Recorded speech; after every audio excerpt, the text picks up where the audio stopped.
Thank you, ladies and gentlemen. I try today to learn something new. Each day I want to learn something new because I'm very, very old and will be dead soon.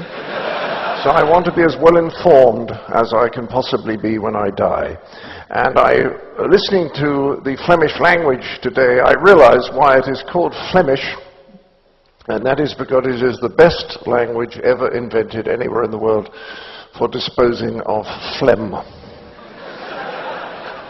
When I went to Cambridge and joined a club called the Footlights, which produced a show at the end of each year in the local Cambridge professional theatre, you know, sketches and songs and this kind of thing, when I suddenly discovered that I could sit down with a blank sheet of paper and 2 hours later I could have written something that then made people laugh, this was an extraordinary moment for me. And I thought, my goodness, I am creative. So because I had been brought up as a scientist, I got into Cambridge on science, I started observing what was going on when I was creating. And for example, the first thing that I noticed is that if I was trying to write a sketch at night,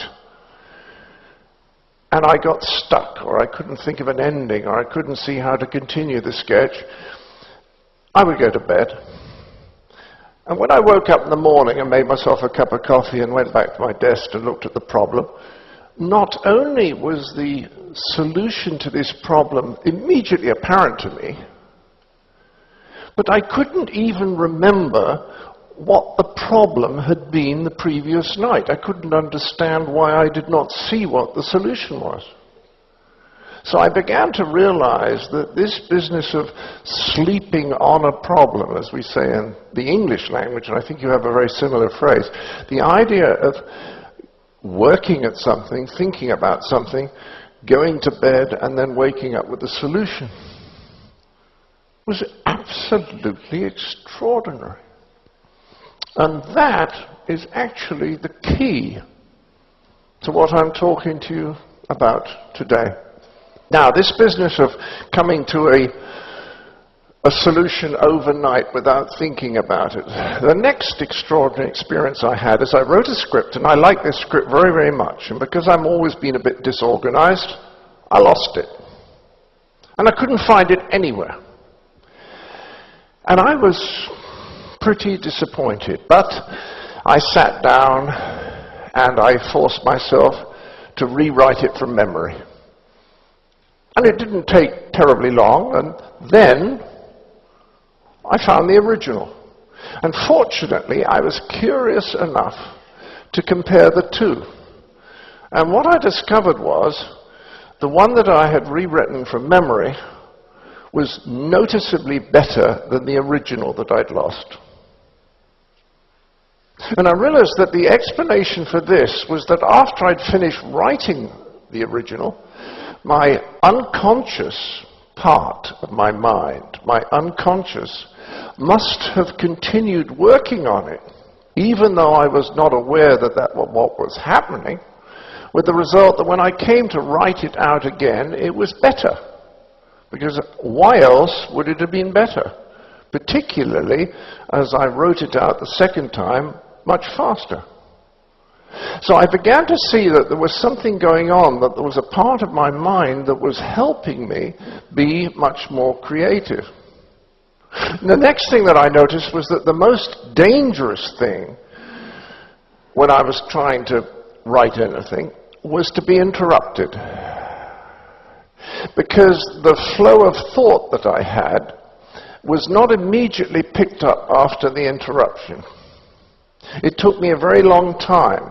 Now, if I was writing something that was relatively straightforward, like a monologue, it was easier to pick it up. What I discovered later on, writing Fawlty Towers, where as I was imagining a situation, I was having to carry in my mind the emotional states of all the people taking part in that scene, that I noticed that interruptions were much more destructive. So the key to getting in a creative state is to avoid interruptions. Now, people often say to me, where do you get your ideas from? And I say, I get them from a Mr. Ken Levinshaw, who lives in Swindon. He sends them to me every Monday morning on a postcard. And I say, I once asked Ken where he gets his ideas from, and he gets them from a lady called Mildred Spong, who lives on the Isle of Wight. But he once asked Mildred Spong where she got her ideas from, and she refused to say. So the point is, we don't know. This is terribly important. We don't know where we get our ideas from. What we do know is we do not get them from our laptops. In fact, as I was indicating to you by recounting my earliest experiences, we get our ideas from what I'm going to call for a moment our unconscious, the part of our mind that goes on working, for example, when we're asleep. So what I'm saying is that if you get into the right mood, then your mode of thinking will become much more creative. But if you're racing around all day, ticking things off on lists, looking at your watch, making phone calls, and generally just keeping all the balls in the air, you are not going to have any creative ideas. So now I want to run very quickly over how in this sort of frenzied world that we all live in, how you can create a mood that will enable you to be more creative. And basically, the way I put it is that you need to create a tortoise enclosure so that your little tortoise mind can, it's a little nervous creature, just look around and then think, yes, it's safe to come out. And to do this, you have to create a kind of oasis in your life in the middle of the stressed, oh, I've got to do this, I've forgotten to do that, I have to be there by 11. In the middle of all of that, you have to create an oasis, a tortoise enclosure where your tortoise mind can come out to play. And there's two things you have to do. You have to create boundaries of space, and you have to create boundaries of time. It's as simple as that. So boundaries of space simply means you create boundaries to avoid the interruptions that I was talking about earlier, which is so disastrous to the creative process. So, if you're a fat cat at the top of an organization, you say to your lovely assistant, please, I am now going to think, do not interrupt me unless the building is burning down for an hour and a quarter.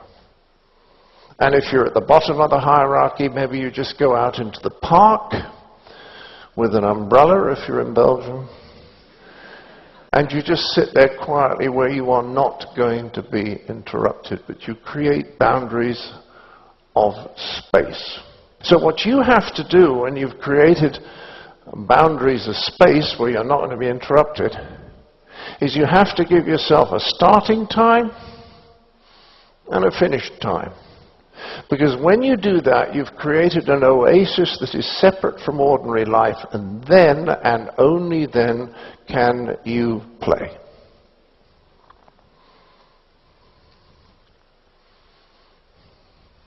Boundaries of space, boundaries of time. It's as simple as that.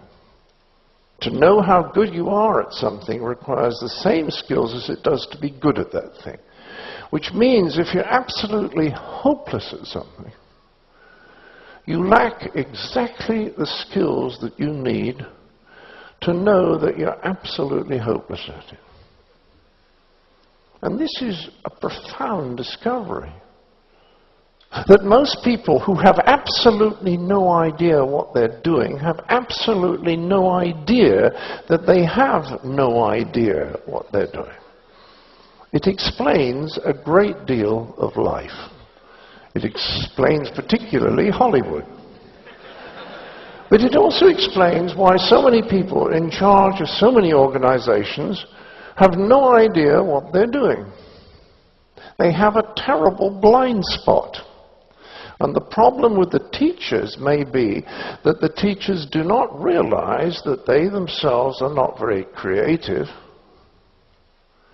And therefore, they may not value creativity even if they can recognize it.